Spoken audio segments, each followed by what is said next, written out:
Imagine standing on the banks of the Euphrates River around 4000 BCE.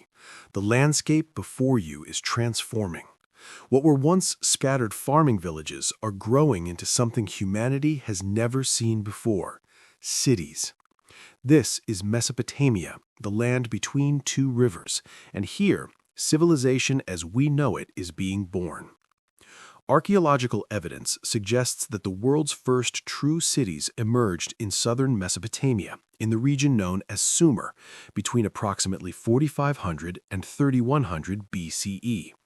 These weren't just large villages, they were complex urban centers with populations reaching into the tens of thousands, organized governments, specialized labor, and monumental architecture. But why here? Why did cities first emerge in this specific corner of the ancient world? Most scholars agree that the answer lies in a combination of environmental advantages and human innovation. The Tigris and Euphrates rivers provided reliable water sources in an otherwise arid region. Annual flooding deposited nutrient-rich silt across the floodplains, creating extraordinarily fertile soil. Yet this gift came with challenges. The floods were unpredictable, and the lack of rainfall meant farming required sophisticated irrigation. It was precisely these challenges that may have sparked urban development.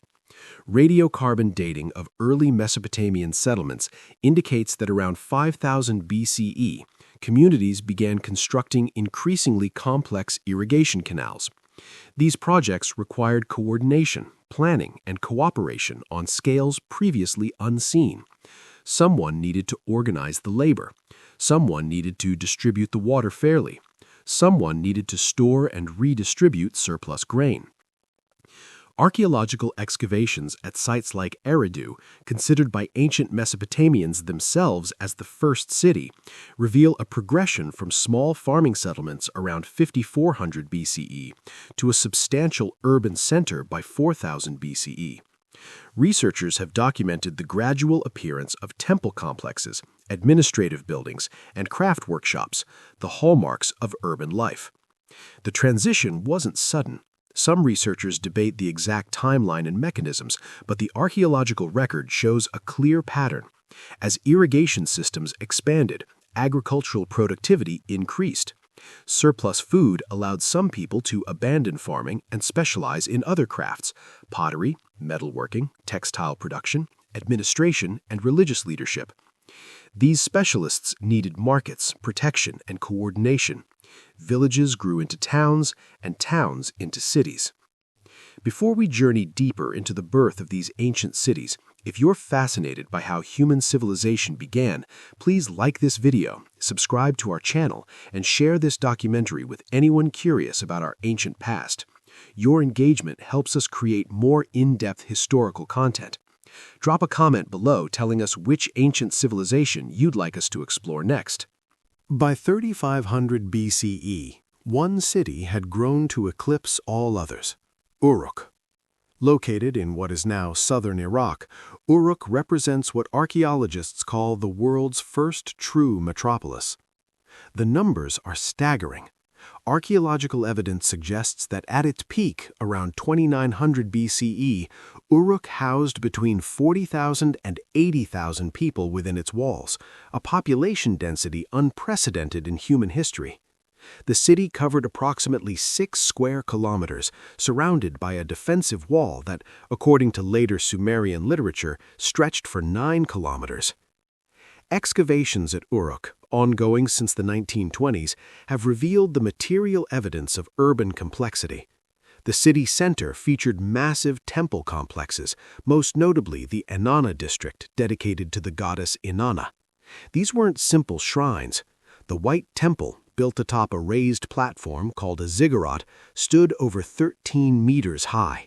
Its construction required the coordination of thousands of workers, specialized architects, and a centralized authority capable of mobilizing resources on an extraordinary scale. Most scholars agree that Uruk's temple complexes served multiple functions beyond religion. Archaeological analysis of clay tablets found within temple precincts indicates these institutions managed vast economic operations, redistributing grain, organizing craft production, and coordinating trade networks that stretched from Afghanistan to Egypt. The invention of writing itself emerged from Uruk's administrative needs. The earliest known written documents, dating to approximately 3400 to 3200 BCE, are accounting records, lists of grain, livestock, and labor. These proto-cuneiform tablets represent humanity's first system of writing, developed not for literature or law, but to manage the complex economy of an urban center. Why did Uruk grow so large? Some researchers point to environmental factors. The city's position on the Euphrates provided access to water-based trade routes. Others emphasize political centralization and the temple economy's organizing power. Still others suggest that Uruk's success created a self-reinforcing cycle. Size provided security, which attracted more inhabitants, which increased economic specialization, which generated more wealth. Recent excavations have uncovered evidence of specialized craft quarters, areas dedicated to pottery production, metalworking, and textile manufacturing.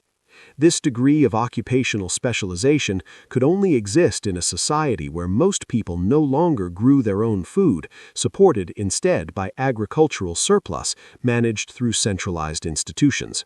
Cities don't emerge without technological foundations. The rise of Mesopotamian urban centers depended on a series of interconnected innovations that transformed how humans interacted with their environment. The most critical was irrigation. Archaeological evidence from canal systems throughout southern Mesopotamia indicates that by 4000 BCE, Sumerian communities had developed sophisticated hydraulic engineering. These weren't simple ditches. Researchers have documented networks of primary canals, secondary distributaries, and drainage systems extending for dozens of kilometers. The construction and maintenance of these systems required unprecedented social organization. Someone needed to determine water distribution rights. Someone needed to organize cleaning crews to prevent silt accumulation. Someone needed to resolve disputes when upstream communities diverted water from downstream users. Most scholars agree that these administrative demands contributed directly to the emergence of centralized authority and eventually formal government. Beyond irrigation, Mesopotamian urbanization depended on the potter's wheel, introduced around 3500 BCE. This invention revolutionized ceramic production, allowing specialized potters to produce standardized vessels in quantities impossible with hand-building techniques. Archaeological assemblages from Uruk show a dramatic increase in ceramic standardization during this period, indicating mass production to serve urban populations. Metallurgy advanced significantly during the urban revolution. While copper working existed earlier, archaeological evidence suggests that bronze, an alloy of copper and tin, came into widespread use around 3300 BCE. Bronze tools were harder and more durable than copper, improving everything from agricultural implements to weapons and woodworking tools. The wheel in its transport function appeared around 3500 BCE. Early depictions on clay tablets and the discovery of wheel-marked tracks in excavated streets indicate that wheeled carts became essential for moving goods within and between cities. This innovation dramatically reduced transportation costs, facilitating trade and resource distribution. Some researchers debate whether technological innovation drove urbanization or whether urban demands sparked technological development. The archaeological evidence suggests a reciprocal relationship. Each innovation enabled population concentration, which created demands that sparked further innovation. Writing itself qualifies as a technology, a system for storing and transmitting information beyond individual human memory. The development of cuneiform writing around 3400 BCE enabled the complex record-keeping that urban economies required. Without writing, managing thousands of workers, tracking tribute obligations, and coordinating long-distance trade would have been impossible. As Mesopotamian settlements grew into cities, social structures became increasingly complex and stratified. Archaeological evidence reveals that early Sumerian cities were not egalitarian communities, but highly hierarchical societies with distinct social classes. At the apex stood the temple authorities and, eventually, kings. The exact relationship between religious and political power remains debated among researchers, but excavations indicate that temple complexes controlled vast resources. Administrative tablets from Uruk's temple precincts document the management of thousands of workers, extensive landholdings, and enormous quantities of stored grain. Most scholars agree that early Mesopotamian cities were likely theocratic in character, with priests serving as both religious and political leaders. The epic king Gilgamesh of Uruk, who probably ruled around 2700 BCE, represents a later development, the emergence of secular kingship distinct from temple authority. Below the ruling elite were specialized craftspeople and merchants. Excavations in residential quarters revealed distinct areas where potters, metalworkers, and weavers lived and worked. These specialists, while not elite, occupied a higher social position than agricultural laborers because their skills were valued and less easily replaced. The majority of urban populations consisted of farmers, laborers, and servants. Ration lists recovered from administrative archives indicate that many people received standardized grain allocations in exchange for labor. Essentially, they were state employees. Some researchers interpret this as an early form of bureaucratic socialism, though this characterization is debated. At the bottom of the social hierarchy were slaves, though the institution of slavery in early Mesopotamia differed from later forms. Archaeological and textual evidence suggests that debt slavery was common. Individuals who couldn't repay obligations might enter temporary servitude. War captives also became slaves, though the scale of this practice in the earliest cities remains uncertain. Gender roles in early Mesopotamian cities are partially understood through archaeological remains and early texts. Women worked in textile production, a crucial urban industry. Some women held religious positions. However, most scholars agree that early Mesopotamian society was patriarchal, with men dominating political, religious, and economic leadership. The emergence of social inequality appears closely linked to urbanization itself. When everyone farms, wealth differences remain relatively limited. But when society includes kings, priests, merchants, craftspeople, and laborers, each occupying different positions in the production and distribution system, inequality becomes structural. Archaeological excavations reveal dramatic differences between elite residences with multiple rooms and fine goods versus single-room dwellings of commoners. Mesopotamian cities didn't develop in isolation. Archaeological evidence reveals extensive trade networks connecting Sumerian urban centers to resources and peoples across the ancient Near East and beyond. The fundamental problem was geological. Southern Mesopotamia lacked essential resources.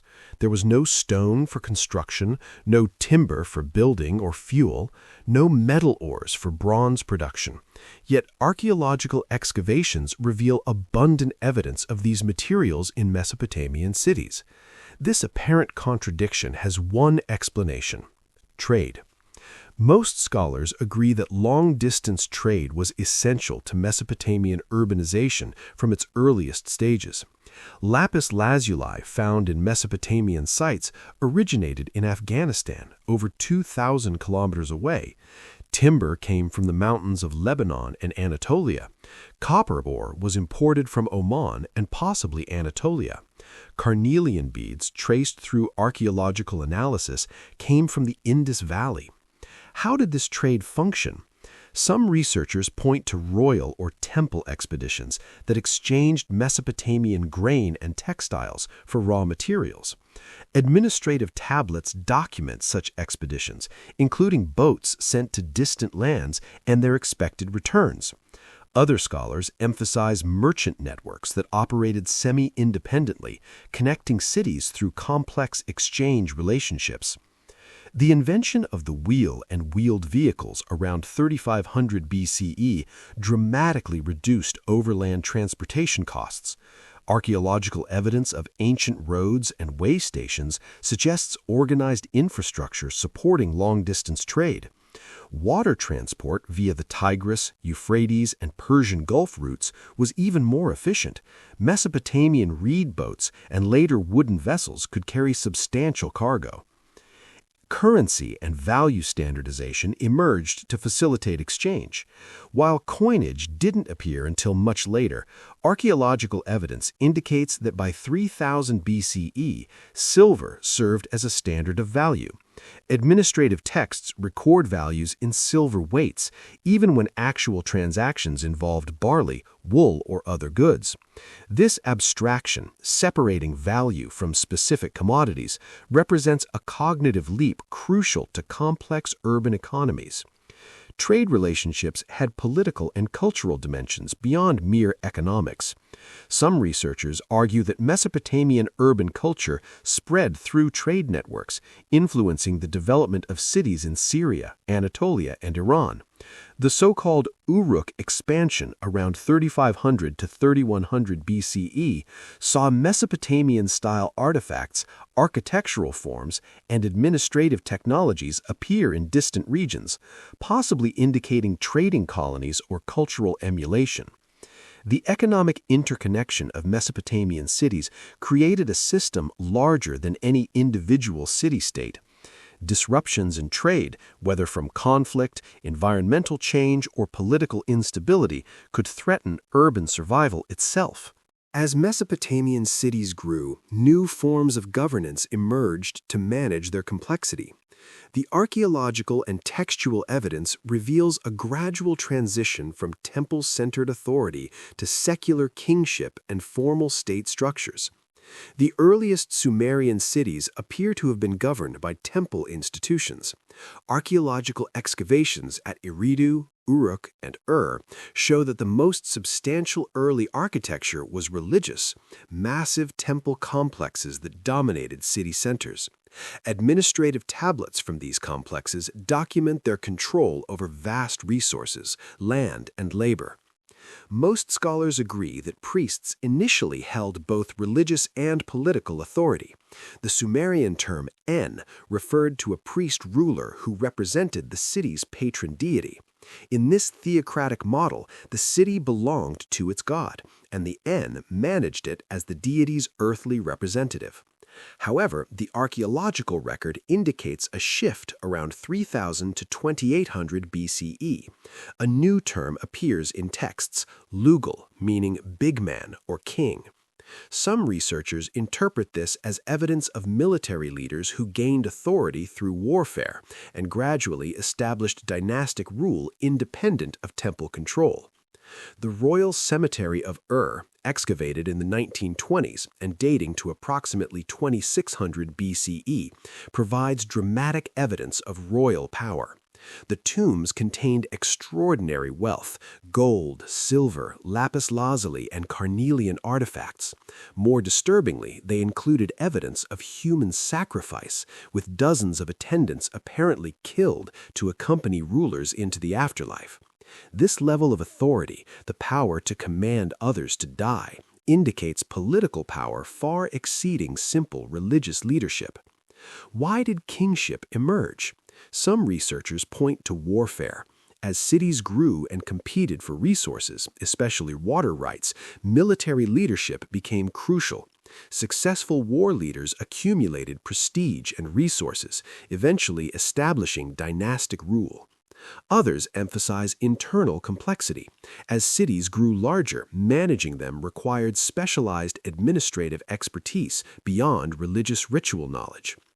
The earliest law codes, such as those of Ur-Nammu, circa 2100 BCE, and Hammurabi, circa 1750 BCE, though later than the first cities, revealed the trajectory of state development. These laws regulated property rights, commercial transactions, family relations, and criminal justice, all domains requiring centralized authority to function in complex urban societies. Archaeological evidence suggests that city walls, which became ubiquitous by 2900 BCE, served both defensive and symbolic functions. They marked the boundary between the ordered urban world and the chaos beyond. Building and maintaining them required organized labor that only state-level authority could mobilize. The emergence of cities in Mesopotamia between 4500 and 3000 BCE represents one of the most consequential developments in human history. The innovations that made urban life possible and the social, political, and cultural transformations that accompanied it continue to shape human civilization today. Writing, perhaps the most enduring legacy, originated in Mesopotamian cities out of administrative necessity. Those early cuneiform tablets recording grain deliveries evolved into literature, law, science, and history. The Epic of Gilgamesh, composed in Mesopotamia around 2100 BCE, stands as one of humanity's oldest literary works. Without writing, complex societies cannot function, and writing emerged because cities needed it. The concept of law, as we understand it, written rules publicly displayed and theoretically applicable to all, originated in Mesopotamian cities. The Code of Hammurabi, though relatively late, 1750 BCE, represents a tradition of formal law that began when urban complexity made informal customs inadequate. Formal education emerged in Mesopotamia. Archaeological evidence reveals scribal schools where young men studied mathematics, writing, literature, and administration. This institutionalization of knowledge transmission, teaching beyond the family based on standardized texts, remains fundamental to how we learn today. Most scholars agree that the political concept of the state itself, centralized authority governing a defined territory and population, originated with Mesopotamian cities. The relationship between ruler and ruled, the distinction between public and private spheres, the idea of citizenship, all these originated in the world's first urban centers. Economically, Mesopotamian cities pioneered concepts still central to modern commerce: standardized weights and measures, written contracts, interest-bearing loans, and abstract value, using silver weights as a standard. The bureaucratic administration of resources through record-keeping underlies every modern economy. Some researchers argue that urbanization fundamentally altered human psychology and social relations. City life requires interacting with strangers, following abstract rules, and coordinating with people you'll never personally know.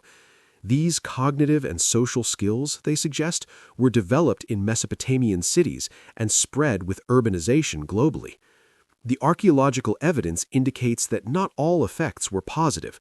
Urbanization brought inequality, warfare, slavery, and epidemic disease. Life expectancy may have actually decreased for commoners as cities grew.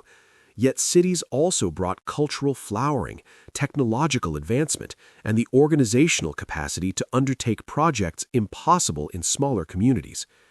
Today, over half of humanity lives in cities.